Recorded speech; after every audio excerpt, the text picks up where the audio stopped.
think it was September the 10th, there was a call to say we was on operations that night. Before you go on operations, you had to do what they call a night flying test.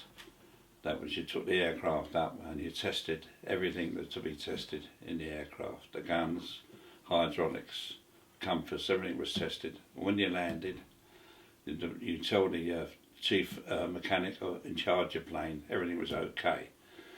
As we landed, the bomb aimer had already done about 16 trips on Wellingtons, said to me, "You see the tractor trundling along with all these bombs on?" And he said, "The amount of bombs that tractor's carrying for our aircraft, we're going to Happy Valley." And I thought to myself, well, that don't sound too bad, Happy Valley. I was still just turned 18 then, and I was a little bit wet behind the ears, not realising what was going to happen. And as we was at the briefing, when the sheet came down, we used to have a big sheet covering the target. When it came down, the place was Dusseldorf in the Ruhr Valley. We didn't call it Ruhr Valley, they called it Happy Valley. It was at the start of 1943, however, that Harris began to get into his stride. He had been given a new navigation aid. It proved to be amazingly accurate, and the high-flying, fast Mosquito aircraft, which could escape the hunting night fighters, was now available to carry it. The arrival of Oboe and H2S allowed Harris to begin a new campaign against German industry. He would call it the Battle of the Ruhr, and it ran for 19 weeks from the beginning of March 1943. It had cost Harris 872 bombers and their young crews, but it had demonstrated to a begrudging Joseph Stalin that a second front had been opened in the air until the land campaign in Europe could begin.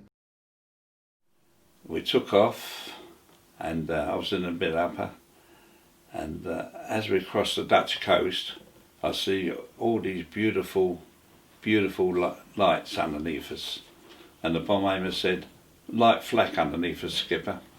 And I looked down, I could see all this light flak. It was about 12,000 feet then. I could see all this beautiful lights underneath me, and I thought to myself then, if that's flak, we've got nothing at all to worry about. 3/4 an hour later, the bomb aimer said, "Target ahead, skipper." I swung the mid-upper turret round, and I had the greatest shock of my life. In front of us was one huge, massive explosion in the air. Hundreds of shells were exploding, searchlights, fighters diving about. Anyway, we got through this huge, massive explosion. We could hear the shrapnel hitting against the fuselage, but anyway, we got through, and as we was on the bombing run, you had to fly straight and level. The reason for it mostly was so that you could get a decent picture of your actual bombing.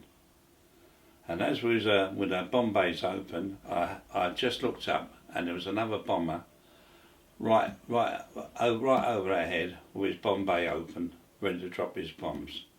So I said to the skipper, "There's a bomber above us ready to drop his bombs." He immediately dived to the port, and we avoided the bombs being dropped on us. As we come out of our dive, the bomb aimer said, "I'll miss the target, skipper, we'll have to go round again." So what we had to do was go through the whole lot of that, make a dog leg, come back and go back on our bombing run.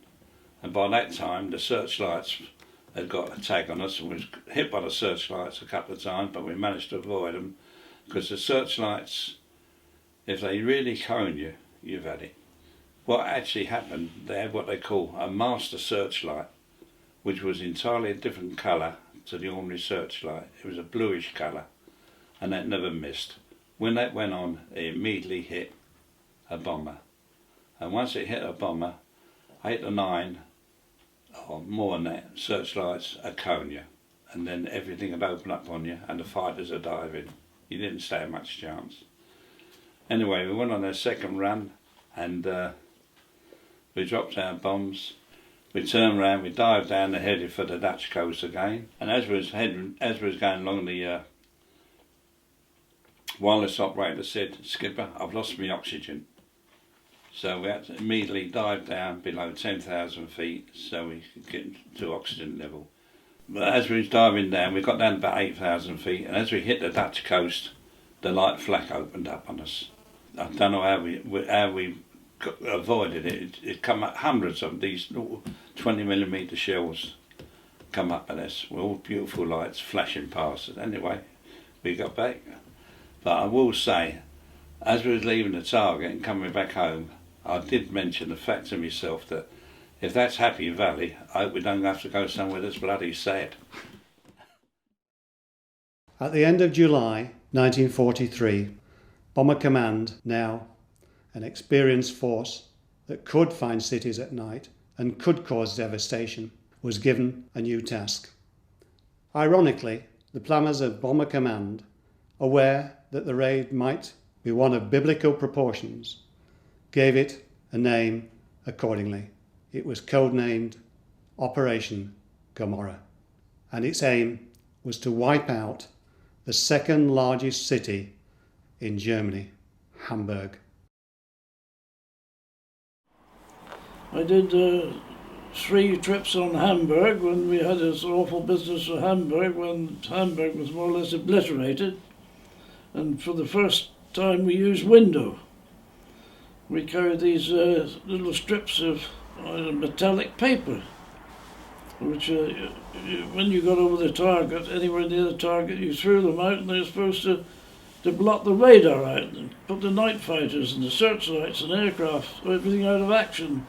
Well, the first raid we did on Hamburg was a piece of cake, really, because we threw out all this window and we got no opposition at all. I can't remember how many we lost, but there was only about 20 aircraft lost, I think, on that first raid on Hamburg. But on the third raid on Hamburg, it was one of the worst trips I ever did, I think, because the Met people got the forecast wrong. And all around Hamburg there were these huge cumulonimbus clouds, which are not very. They go up to about 50,000 feet, and they're full of ice and strong up currents and down currents. Well, we couldn't see our way into Hamburg, so Jeffrey said, I'll see if I can thread my way around the outside of this cloud. Well, we got in this cloud, and of course we couldn't get out again. And the aircraft got covered in ice. I mean, there was ice on the propellers flying off and hitting the fuselage. And the aerials, I looked out the Astrodome, and the little thin aerial, which was usually only just like a piece of wire, was about 3 inches thick. And then I heard Jeffrey say, the controls it's getting very difficult to fly the aircraft. The controls are very heavy. And anyway, then a couple of engines decided to pack up. So we lost 2 engines, but eventually we broke out of this cloud. And we came out more or less by map reading over the Kiel Canal. And we couldn't possibly carry on 2 engines. Really, we dropped our bombs in the Kiel Canal area and headed back home. Because we couldn't get to Hamburg. And I don't think we were the only people that night who failed to get to the target. People got in all sorts of trouble. In fact, I think of quite a few aircraft got lost in these clouds because they were really perilous things. That was one of the worst trips I ever did, I think. Harris believed that he could achieve in Berlin what he had achieved in Hamburg. He thought that a series of raids against the Reich capital would be an alternative to what he believed would be a new Somme-like battle, which would follow an invasion. But in fact, it would be the Battle of Berlin itself that would turn into Bomber Command's Passchendaele, a war of attrition in which neither side would yield. At the start of the battle in November, Harris promised Churchill that it would cost Germany the war if the Americans would come in with them. Harris was not right.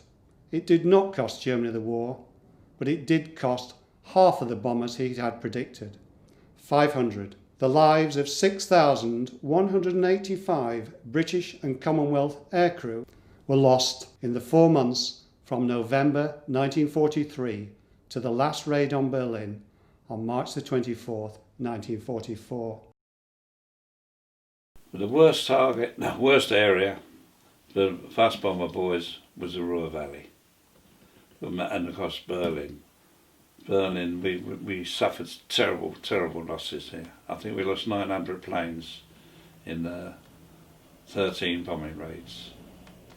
And I go to Germany now and again, and I go to a place, the Reichswald Forest Cemetery, and in that one single cemetery there's 5,500 bomber crews lying there. That's just one cemetery.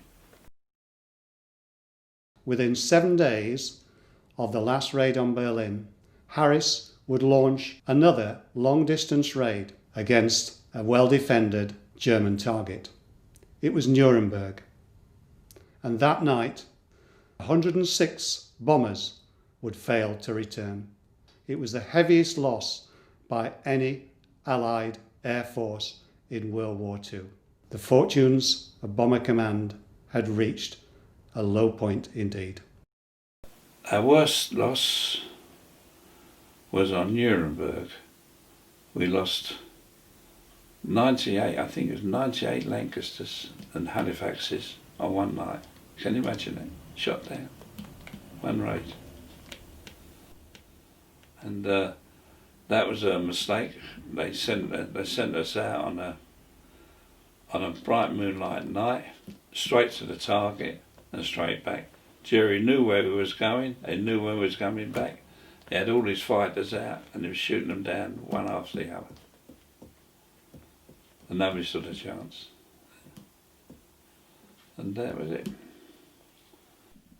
Now this is just theory. This is how we felt when we got back, because Lancaster were raining. I think there were 108 counted shot down, and we got into the aircraft that night thinking we were the kings of everything, and then next thing you know, we get back and they put us on a 285 straight line run to the target, and it was fatal. Everybody got shot to pieces. It was something that, as I say, when they came back, the crews were stamping about in the dispersal on the airfield, saying, "Why the hell do we have to go that way? You know, what the devil? What was so urgent?" And a lot of people put it down to a theory, and I'll tell you what the theory was. Churchill, the wartime leader, was very concerned when he heard this, but before he started, somebody briefed him on the ill-thought act of going straight to the target. We used to divert left and right to get the Germans fooled. So they moved the concentration of night fighters and heavy armament into our path, and thereby got an advantage. I remember one fella came out, and he said he came out onto the dispersal, and he said, "Why the hell did we have to go that way? Why abandon the straight line?" You see, and nobody could answer it. But when they did the count up next morning, all the newspapers had 98 shot down, or whatever, and it put a damper on the squadron, and a real damper. We all got 48 hours leave, and you know, they realised what they'd done. But it was done, and that was it. You can't reverse it. It's there. It's in the records.